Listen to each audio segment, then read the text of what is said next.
This is something that a lot of Roman Catholic apologists do. They try to make the argument that the doctrine of the Trinity is actually very obscure. It's very difficult. We don't really have the doctrine of the Trinity clearly in Scripture.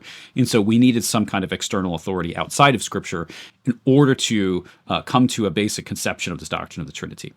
And it's kind of odd because that's really not what the Church Fathers did. The Church Fathers were definitely not arguing that we need all of these extra biblical sources of authority. I mean, read the treatises of Athanasius against the Arians. Read, Gregory of Nyssa, Gregory of Nazianzus. Read Saint Ambrose. So if you look at all of these great writers or authors in the early Church when they're dealing with the anti-Trinitarians of whatever stripe they might be, those fathers are primarily using Scripture. And it's not to say that they're not using other sources of authority. It doesn't mean that they're not citing other figures, they're not citing other earlier thinkers, but primarily they're going to the text of Scripture. In other words, those fathers don't seem to think that the Scripture is so obscure on this issue that we could not come to a conclusion on the basis of Scripture. Otherwise, they wouldn't be doing these in-depth textual studies trying to demonstrate that the doctrine of the Trinity is biblical.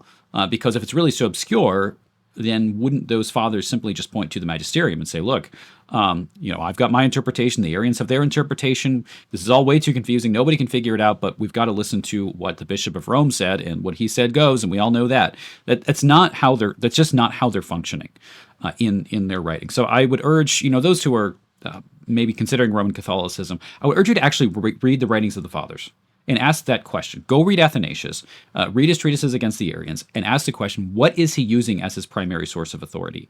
Is he appealing to the magisterium of the church, or is he primarily appealing to Scripture as the highest of all authorities in such a way that he seems to think that the scriptural testimony is clear enough that through his arguments, someone who was reading the text of Scripture would be convinced of the doctrine of Trinity from the text by itself?